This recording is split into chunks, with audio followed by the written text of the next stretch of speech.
I would like to take a moment before we get into today's main episode and to talk about my sponsor for the podcast. Podmatch is a new podcasting site dedicated to all podcasters.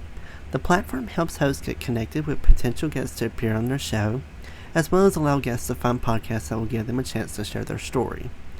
Podmatch offers many tools to help organize your page, from to-do lists to episode planning to potentially appearing on a leaderboard. Podmatch has it all. The best part, you have the potential to get paid. And who doesn't like to get paid from home? I like to. With an easy sign up, you can start connecting with podcasters and guests immediately.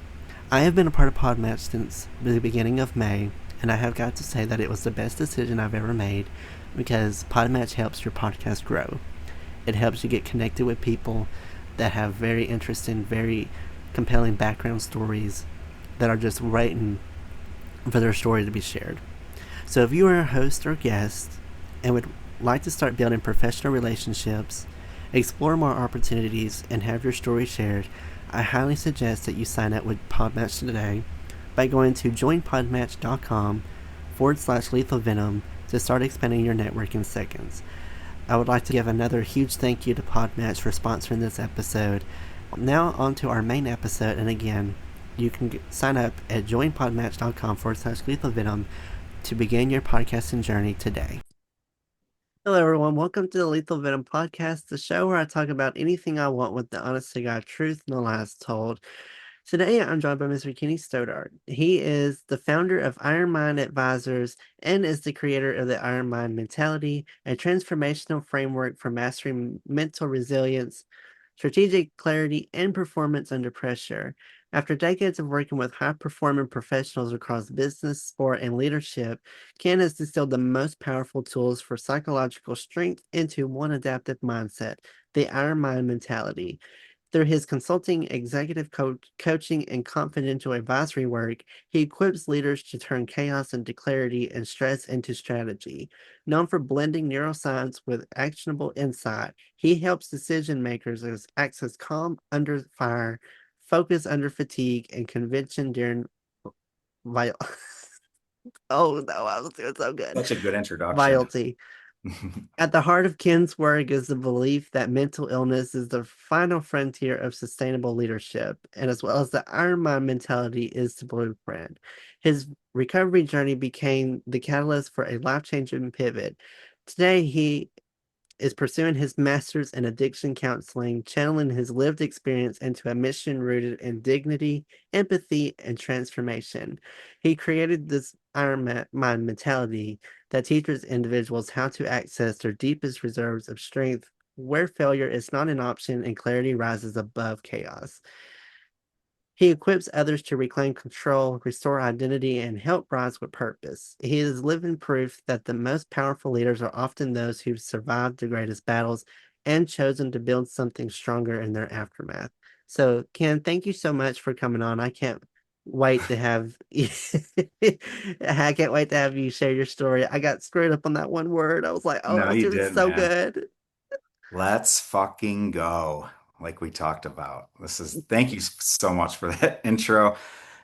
It's humbling and all those things are true uh, at the end of the day. And it's exciting to get to talk to people like yourself who share similar interests. And I'm happy to join you today and tell a little bit more about my story. Yeah, if you thought that that intro was like long, that was just kind of the scratch on the surface about what this guy has really endured and endured over his. I swear I can't talk today.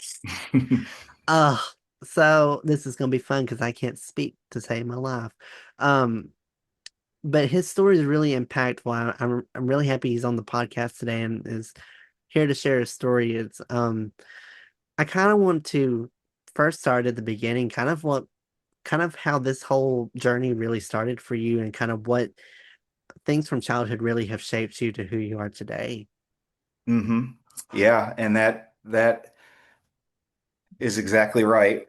What my childhood did shape me to who I am today, and I'm so incredibly grateful for that because as I learn more about myself and learn more about mental health and learn more about how we mature as people and humans. Some of my greatest traits are things that I've learned, from my parents, from growing up, from the environment that I was in.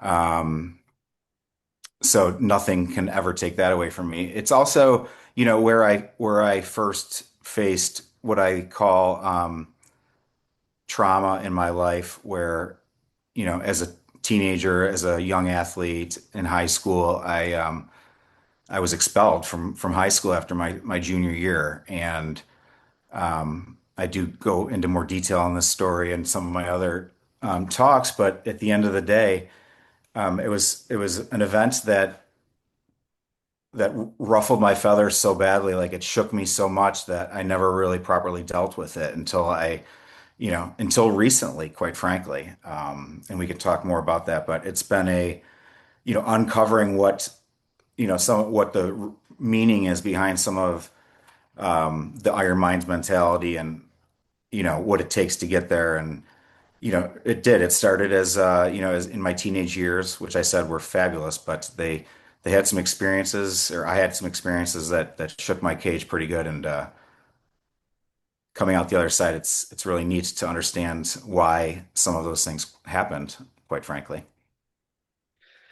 Yeah, I think I'm really intrigued about the junior year because I think a lot of the Mhm. things that happened to us in high school really perfect and kind of shape us to who we are today. So go a little bit more into detail about what happened to you junior year. Yeah, whether I'm in my own head or not, but I thought I was a great athlete. I was really into hockey. Hockey was huge for us in my hometown of Hamburg, New York, which is just outside of Buffalo. Huge hockey town. That was what we did in the winters, and hopefully we were good enough to play in high school, and then if we were good enough to move on into college or other ways of playing. But that was always a dream of mine, and I was good. I was not great, but after my junior year of high school, I got a message, or I got a note in the mail, um, asking me not to come back. And there was no real, one event that took place that caused this. It was just foolish decisions on my part, being a kind of a class clown, if you will, seeking attention.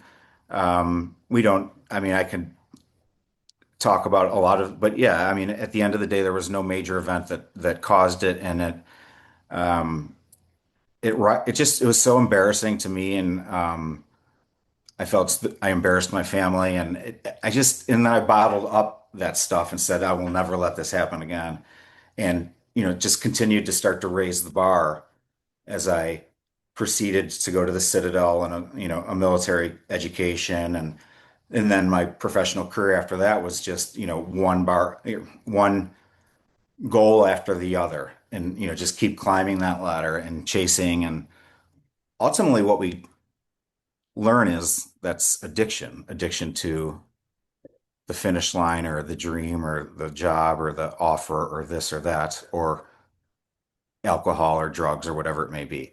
But yeah, it was just it started then. I never dealt with it. Now I am dealing with it. I hit rock bottom about a year ago. I mean, we'll talk more about this, but my rock bottom was last year. Right at this time, I'm approaching 350 days, I think 348 today, of sobriety.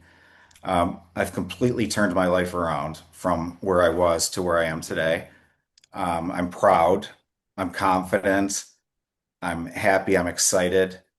Um, and that's what I'm trying to bottle up and pass on to others, because at the same time I'm dealing with, you know, an incredible, excuse me, an incredible amount of adversity. I was just diagnosed with prostate cancer. I have, as a 51-year-old male, not great news, but not the worst. I'm being very optimistic about it.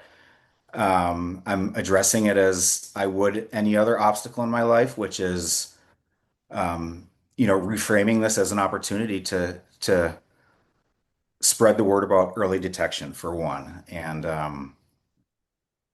it's just another chapter in my recovery to being the person that I want to be. And cancer will be part of that journey now. And yeah, it seems to be one thing after the other, but I look at it as one opportunity after the next. So, I think one of the most powerful quotes that you've said on your LinkedIn, I see on here that you posted about your prostate cancer diagnosis, and I think it's a very impactful and very thing to really send.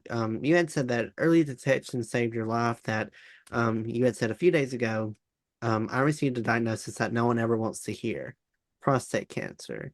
But thanks to routine screening and early detection, we caught it early, and that means we can treat it. mhm.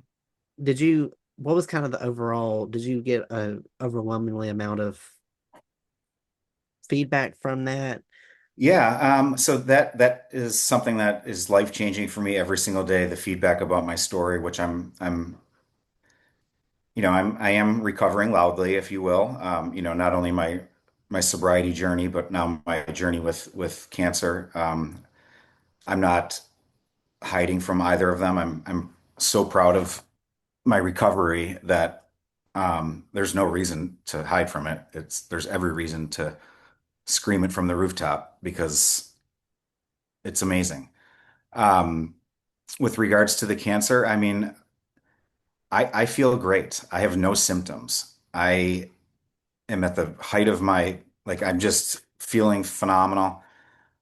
But I did have an elevated PSA level, which showed up in a blood test, which is what men my age or slightly younger should be getting. It indicated elevated levels, which put me into a monitoring phase for about the last 12 months.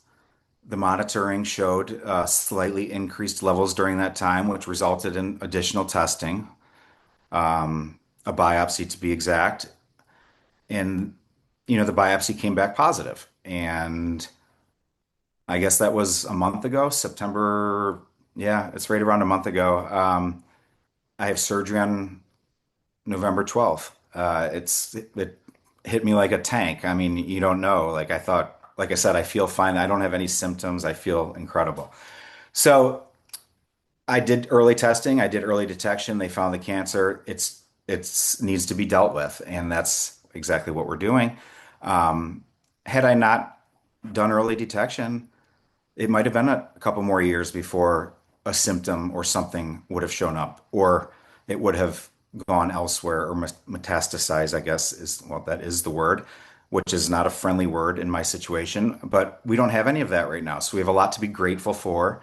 I have the Mayo Clinic right here in Jacksonville, which is, I mean, it's some of the best doctors in the world. There's no doubt about it. And I'm just fortunate and I'm dealing with it. Yeah, but it's not something that I'm just sweeping under the carpet. It is, like I said, it needs to be dealt with. Like anything in my life now, in my recovery stage, I like to identify, if I'm having a problem and then, own it and figure out a plan and fix it. And, with little or no excuse. So yeah, that's where we're at today. And at the same time, I'm getting to spread this wonderful message about IronMind Advisors, which, this is a dream come true for me, but it's really, the ability to give back and help people and share my lived experience, not only with recovery, but now with the next chapter and hoping that that can help people, you know, live longer lives, because that's what I know I'm all about. Well, I think it's a very encouraging story to hear. Mhm. You've gone through so much in your life, and it's just crazy. Y- Um, we kind of had touched a little bit about um your high school years. Mhm. Um, when you got disciplined or expelled, you then went to the Citadel, Citadel, yep. which was, if people don't know, is a renowned military college. You kind of went there and kind of learned a lot about what discipline, humility, and how to confront adversity head on could really rebuild what you had seemed Yeah, this irreparably was, broken. yeah, yeah. This What was was the that beginning of experience? at the Citadel, they break people down and make everyone equal and start building them back into what they call the Citadel man or woman now. Yeah, and that is what needed to happen to me at the time. As a 19-year-old or going and getting that discipline in my life, and then also knowing that, I had put my family through, or I put myself through so much with that embarrassing moment of, school that I wanted to raise my own personal bar, and that's what that next phase looked like for me. And I was very successful there. Um, so it was kind of a springboard into like, okay, what next? What's next on my ladder to climb? And that's how I progressed kind of through my professional career. You seem to you had some pretty good success here. By 24, you became a millionaire. Um, but you have said that even though you were making closing like 9 to 10 figure deals with industry, with Amazon and Microsoft, there was a lot of internal struggles that you really faced during that time. What about being in the having this much success kind of caused you to really break down when it came to your addiction? Hmm. Yeah, I was so fortunate to be in the right place at the right time. Um, I graduated in the late 90s during the beginning of the dot-com boom, and I got in the internet security space, and oh, what a ride it was. It was amazing. And yes, there was a lot of money being made, and we were doing big transactions and acquisitions and IPOs and all these things, and it was great. And I certainly wouldn't trade any of it. It was a phenomenal business experience. I was traveling all over the world doing business in different cultures and learning every day. And I mean, from the outside, everything looked like it was amazing, and most of it was. But on the inside, I was missing important pieces in my life, right? I was neglecting putting an emphasis on starting a family. I was neglecting um, visiting with my current family, doing the little things because I was, you know, busy working or chasing the deals or traveling because of, that's what I wanted to do. I wanted to rise to the top, and with that came more money, more responsibility, more travel, and next thing you know, I was 40. Um, and that's what it felt like. It just flew by, and like I said, there was so much great that came from it. But what it left was I don't know what I did wrong during the process, but because I was always active and taking care of myself physically and whatnot. But there was always alcohol involved. There was always, I worked in part of the job was entertainment. We had a lot of fun, and drinking was the norm, and I lost control of it, quite frankly, as my career got older. I got older, and my career got it was just went on for too long, and like I said, I was on the outside, everything was looking like I had it all, but on the inside, I was crumbling, and then that came to a head about a year ago, like I said. What was kind of like your preferred alcohol or Mhm. addiction that you had? Did you have like a particular thing that you liked, or did you just try anything and everything? No, I enjoyed the social aspect of drinking. And so I loved, as I got older, I got into scotch, loved scotch. I still do. I haven't had one in now over a year, and I can't have any, but, I got into scotch, and then I loved wine for a while. And, when I grew up with the fellows, it was always beer. And so I've been through all the vodka phase, and, um, I was very functioning when I was drinking. Don't get me wrong. It didn't look like I was, now in the end, it didn't look great at all. So I'm not hiding from that at all. But during, for the most of my career, I was able to be a high achiever, high performer, and all the time there was, like I said, alcohol involved. Um, and then, yeah, like I said, it took it, as I got older, it really it started to be a requirement, and it couldn't go without it. And all the things that you hear that like, well, this shouldn't happen, they started to happen. So that's when I recognized that I needed to get help. I think I think one of the most impactful stories is, most people have kind of a breakdown and kind of like a really bad downfall early on in life. But you had mentioned that you had really hit rock bottom just a year ago. Can you Hmm. explain a little bit about what happened 1 year ago to where you had a really bad downfall? Yeah, so it's hard to put a timeline on what rock bottom is, and it's not a so you. I probably I knew for a few years that my drinking had was starting to get the best of me, and um, I it was pointed out to me by my loved ones on several occasions, and rightfully so. Um, I didn't really believe it until a little after that, and then I started to pick up on something like I was not being who I wanted to be, in the you know that started to take over. I was just very down on myself, like all the people that are like if you're struggling and get to that point, um, shame is brutal, and I started to feel that shame. It just impacted every single component of my life. Um, and I was trying to get a hold of it. I was trying, and I would not drink for a couple of weeks at a time and act like it. And and then it was just back to the vicious cycle. And, that's when I said, I just was not living up to who I wanted to be as a human being. And, um, that was bleeding over into like I said, into my mental health because I was so down on myself, and I was so disgusted with myself, and I wanted to not be drinking. And so that's when I knew like what I don't want to, but I still am. What's going and with the encouragement of some of people that are, incredibly close to me, I did get help. I did go to Hazleton, and I became the teacher's pet, if you will, of rehab. I was like the front row student. I embraced it to the core. I wanted to like feel better so badly that, as I got over like the acute stuff of like, and I didn't have like what some people experience withdrawal. I did not have it as bad as that, but I had the mental side and the feeling bad and the roller coaster, if you will.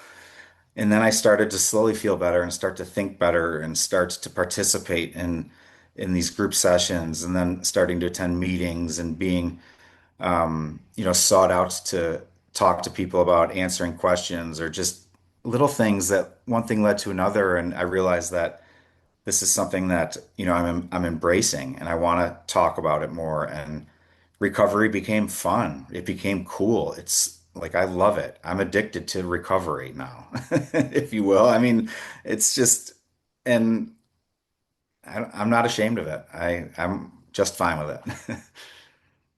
I think that's an interesting thing to really say because I think a lot of people really hate the recovery process because you try to get off that mentality of really wanting to use again, wanting to drink again. And then I think it's really interesting to hear from a recovering addict that said, "Yes, I'm addicted to recovery." Yeah. It's rare to hear that, but it's a good thing that you really have enjoyed recovery so much that it's become like your new addiction that's a Mhm. healthy one.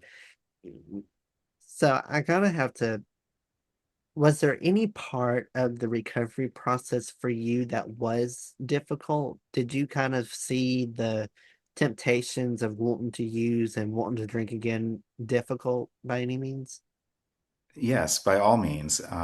Was it difficult? Yes. I mean, everybody can describe their experience differently. Whether I didn't have that nagging urge to go and drink again because I did treat it as a mission. Like I want to be sober. I started to feel better little bits every day, and like so it became so. Whereas some people have that, they can't drive by the liquor store without, the urge. And so I had, I dealt with a lot of little things and temptations, but I had the wherewithal at the time to beat those cravings. And trust me, I've got all the tricks in the book because I do have cravings, and I have, there was moments where I was, you have trouble digesting the fact that you might not ever have a drink again. Well, I've digested that just fine. I'm fine with that. I am so much better because of that.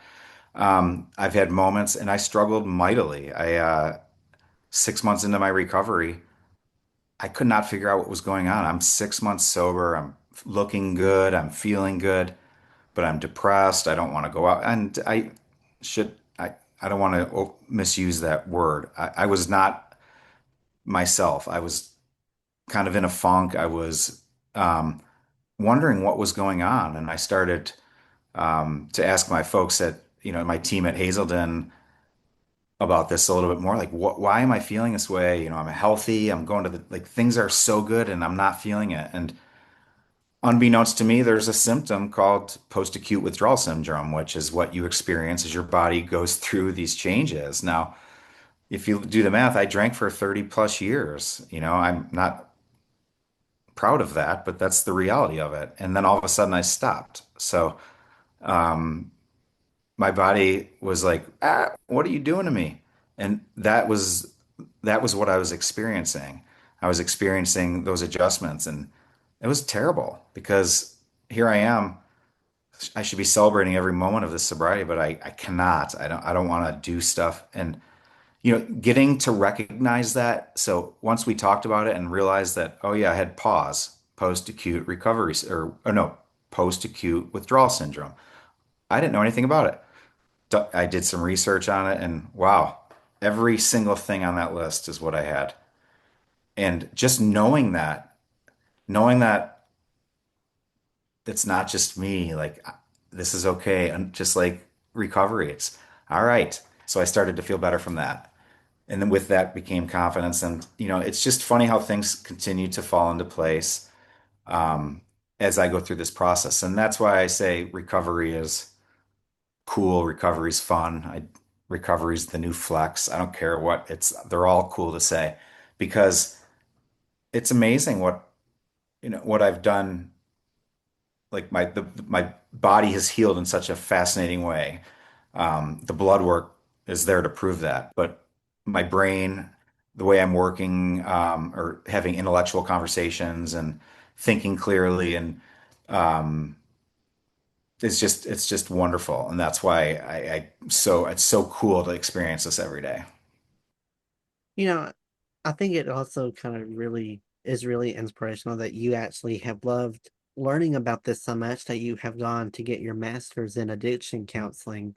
What's been something from studying that you wish you had learned and known way before, like when you were younger?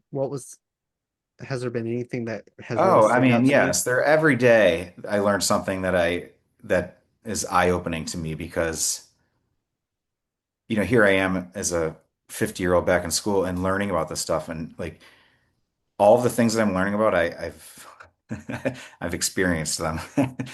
So you learn about human growth and development and how we adapt to the way our surroundings as a youth, and then go through school and learn educationally how to become this and that, and then how your parents play an influence, and then college and all these things, um, and then also the downside of some of those things and whatnot. And so, yeah, I'm learning about it, and I'm learning that, wow, I wish I would have learned a lot of this or taken it seriously when I did learn about it in school, way back when. But just learning that, understanding a little bit more about why some of the things have happened to me that have like neurologically or just with my own mental health, which has been a little bit of a bumpy road, and there's reasons for it because I've bottled up a lot of the things that were in the past that may not seem like major events to some, but they were for me. They were a shock to my system,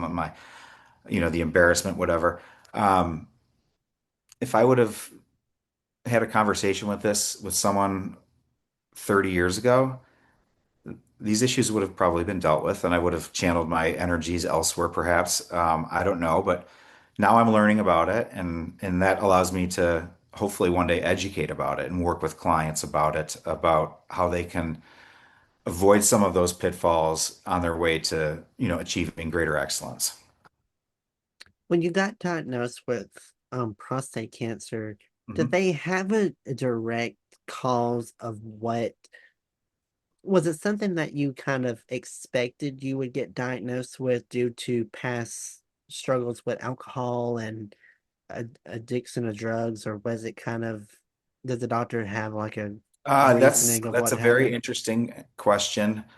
Um, I have not heard or tied any of my alcohol, use to the cause of cancer. I could be wrong about that. I think that, you know, at the end of the day, alcohol is, is it's a poison and it does bad things to your body because I've seen what it does when it's not in my body, the flip side. Um, so could it have caused, perhaps? I don't know. My father, I have family history. Unfortunately, my father also had prostate cancer, and he did not pass away from that specifically. We don't know, but he had numerous health issues. So it is a stepping stone, I think, if not caught at the right time. Hopefully that by my having surgery and taking care of it, that it doesn't become a stepping stone, that the problem's resolved and that I'm cancer free. That's the agenda for next month. Um, so if I didn't, I do believe, I did not predict by any means, did not wish for. Um, I just have been always on top of my health, and when something's not right, I can almost like something's just not right, and it's not. So that's what happened here. I didn't predict it, but I felt like something was not right. Did your cancer diagnosis trigger any potential setbacks into drinking and using again? Or were you at that point where you had done the recovery process to where it was kind of it was easy to take the news? Yeah, it's never easy. So, no, drink. I don't want to go back to the person that I was, and and I know that I would not be sitting here having a positive discussion with anybody about this if I were drinking again. I never had a drug related problem. Alcohol was my drug of choice, and um, of course it would have been very easy to use that as an excuse on the way home from the doctor's office and have drink and like make the pain go away. And but I know the flip side of that pain is so much. I mean, it is just so much more worse than the short-term numbing of it. And I certainly don't want to sound cliche. I want to sound like I know exactly what I'm talking about because I do, because that's what I did. I numbed it, or I had that drink in years past, and it did numb the pain for a short period of time. But the gross shame and embarrassment that I would feel for myself afterwards was worth nothing that I want to do again. So that's how I approach it. I don't ever want to go back. If I have a craving, I have all these little tools in my mental chest that I deploy immediately. Mainly, I just look at my shoulder and tell him to get the fuck out of here because that works. That's my initial one. I talk to that guy who wants to land. I'm like, get the fuck out of here because that's a good coping mechanism for short term. Um, but yeah, and that would have been I just know that that's not my answer whatsoever. That's just, it would create a disaster for everybody. What's been the biggest reward to you during this whole process? Yeah, I think finding going through this process of, which, hitting rock bottom and then hitting these goals for myself, each and every one of them is very rewarding. You're 1 week, you're 1 month, you're 6 months. I'm coming up on a year, and they're all very, very rewarding. But during that process, I have been called to find a way to give back, to help people that have struggled the way I have, using my experience during dealing with grief, loss, alcoholism, and now recovery. Um, I want to, that is what I'm most proud of. I made that career pivot, and that was a bold move, and yes, I get all that, but I'm proud that I've been able to immediately put into action this plan where, like you mentioned, I'm getting my master's so that I have the educational component of this, and then to bundle that with my experience as someone that abused alcohol for many years and then made that decision that that part of my life is no longer, and then I've turned that into this future chapter that's going to be amazing. And I'm still writing it. I'm not assuming anything. My mindset is telling it, I'm telling it, and it's telling me that it's going to be amazing. And that's what I'm doing. And I am so excited that sometimes I have to warn people that I'm around that I could go on for days about this stuff. But that's what it's been like for me. It's really given me a new, fresh start. And helping people is my new addiction to go along with this recovery. I love it. It's great. I think you're just such a strong guy. What everything that's happened to you in your life, people can really look at that first thing, like you getting expelled for essentially nothing. I mean, to really get expelled for acting up in class, I mean, that's like this lowest It of the should have been handled lowest. differently. There's no doubt about it, but it was such a lesson for me in life. It could have been, I could have dealt with it differently instead of using it as a shameful, embarrassing moment for so long. Um, but it triggered something in me to be different, to be better. And that's what I went and did. Not without obviously some bumps in the road though. Yeah. This is kind of a interesting question to kind of look on. If you hadn't have gotten expelled from that school, do you think your life would have played out differently than the one that you've lived? There's no doubt about it. I don't like to think about it too much because I don't think it would have been, um, growing up in Western New York was incredible. It was such a phenomenal place to be raised and to learn how to, kind of the pillars of who I am. And um, the longevity there, though, for me would have probably not been good because of I needed to go. I needed to go and go to college and get some real world experience and essentially get out. Not necessarily not to come back. I never ended up going back other than to visit, obviously, but Mm. um, that was never my objective. I just ended up getting into the internet space and moving to Atlanta for a long time. But my habits don't do well in Buffalo. Let's just say that. I'm a huge sports freak, and at the time, I loved to drink and watch sports, and uh, I don't think that it would have ended well there, or I don't know where I would be, but I certainly know that I wouldn't be where I am right now, and that is, I am on a mission to help and give back and spread the word and let people know that, through these challenges, you know, there are so many great things that can come from it. And it's all about how you reframe it, how I reframe it. It's just fascinating when you look at things through a slightly different lens, how they can turn into an opportunity. So in Buffalo, I probably wouldn't have been looking at that opportunity though. I think I had a really good question that just left my You brain. come back to it. Uh, my my brain's just gotten to that point where it's like, okay, we're shutting off. No, because it was a really good question. But, I think hearing your stories really has been really impactful. I think it's really, really important that you're sharing. And it takes a lot of courage to be able to come out and say, yes, I've had all this stuff happen to me in my life. Yes, I've had dagger after dagger thrown at me, and I've taken it and I've healed from the wound that it's left. And I think one question I know a lot of people would really, I think, relate to is, you know, what kept you motivated during Mhm. this whole process of What made you want to go to recovery every day?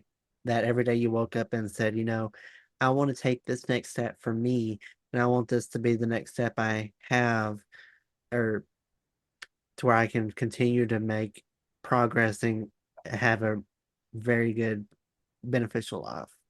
Yeah, and again, I think recovery is not going to be successful for anybody unless you want to do it on your own, meaning like I wanted to get help. So key to success is you have to want to do it. Number one, there's no doubt about it. You can't do it because your friends or your family or whoever, like they're going to want you to get better, but you have to want to do it. And I certainly did get to that point.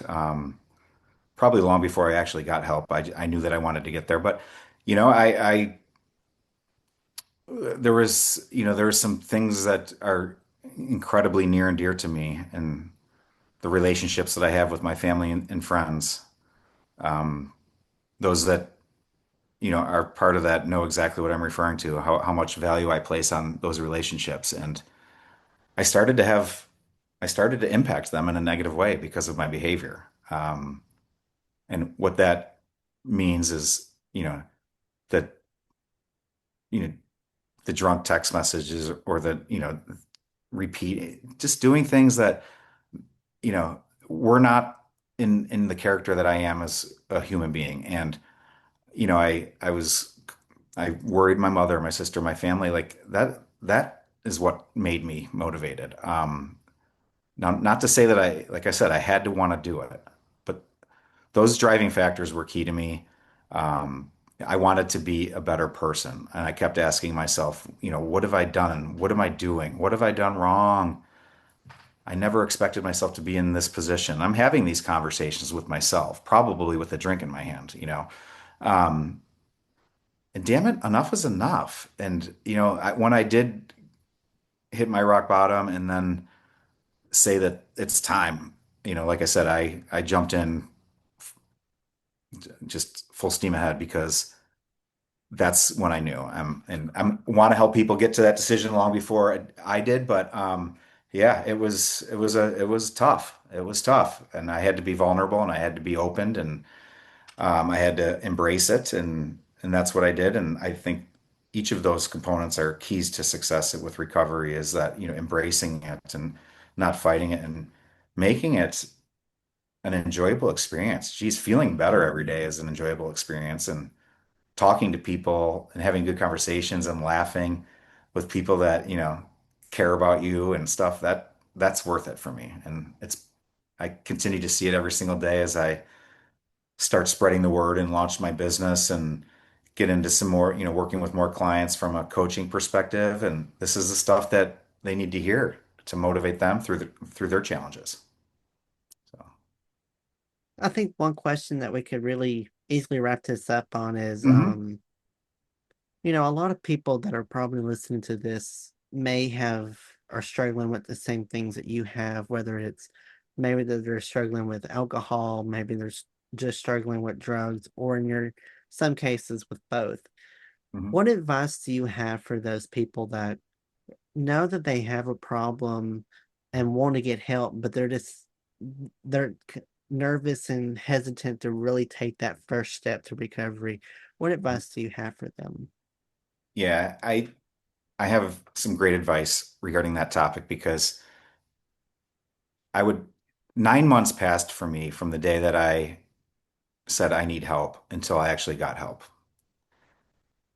That 9 month window was filled with some of the deep, darkest shame of my life. I knew that I was like I knew that help was on the horizon, but I did not know exactly what that meant. Now, it's very easy for people to use that as an excuse or a reason to delay getting help because they don't know who to call or what to do or rehab's this or so I was one that had, I had this perception that going to rehab was going to this, going away and, it's going to be sad and lonely and, it was not like that for me whatsoever. It was an incredible experience. I did an intense outpatient program that worked well for me. It may not work well for others. So my advice is that there are, having a conversation with someone that's been there, done that, not just me.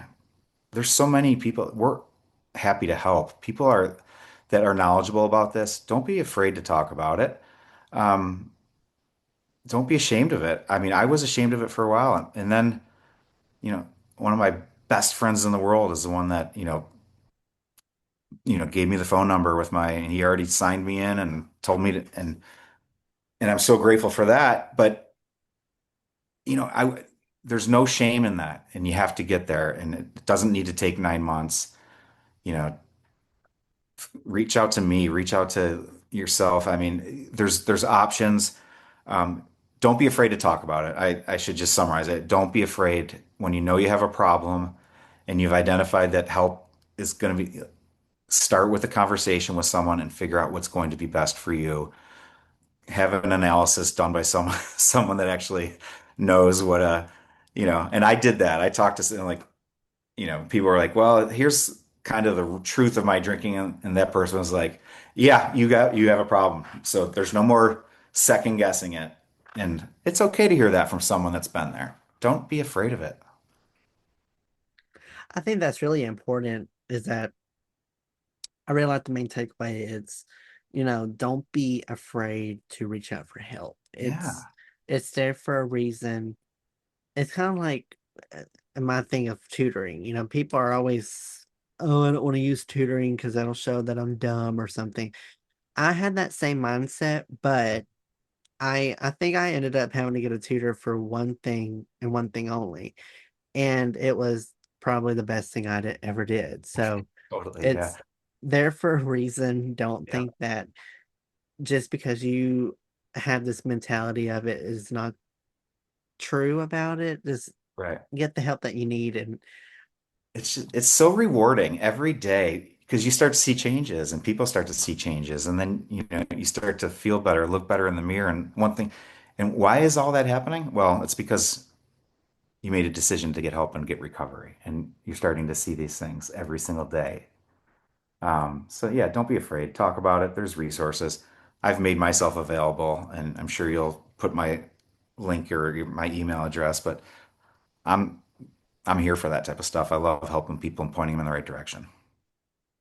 well, Ken, I have appreciate our conversation so much today. I think a lot of people are gonna feel a lot of impact. And I didn't say it earlier, but congratulations on almost a year sober. That's Mhm. a Thank huge you. accomplishment to have. And I give huge props to you. Congratulations on that. And I know it's a huge achievement.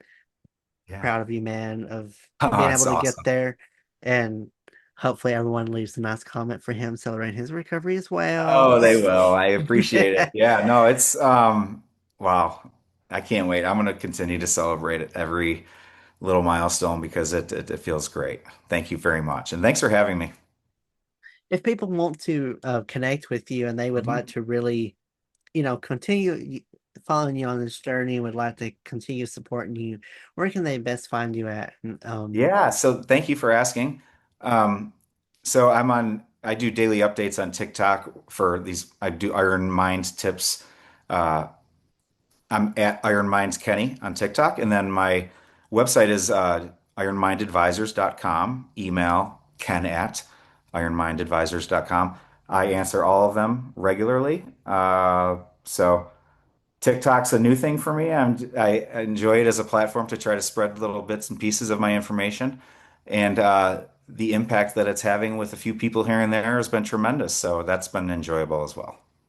TikTok's fun. It can be Yeah. scary, but it's Yeah. fun. Uh-huh. But I'll put off his links. You kind of actually he does homework. I do put all my guest links down there, so I'll put his email, I'll put the website, I'll put his social media platforms down there for you all to check out. So if you would like to get in contact with him and would just like to really follow him and continue with him on this journey, it's all there for you to find and easy access for you guys. Feel free to follow the podcast wherever you get your podcast from. You can follow me on social media, Instagram and TikTok at Lethal Venom Podcast, Facebook, Twitter, and YouTube at Noah's Podcast. And then the podcast is available wherever you get podcasts from. I'm on all the major platforms: Spotify, Apple, Amazon, iHeartRadio, YouTube, Pandora. It's everywhere. So feel free to subscribe and follow it so that you'll get notified of when new episodes come out. Thank you to everyone for tuning into today's episode. I hope y'all all have a great rest of your day. Be safe, make good decisions, and I'll see you all in the next episode of Lethal Venom.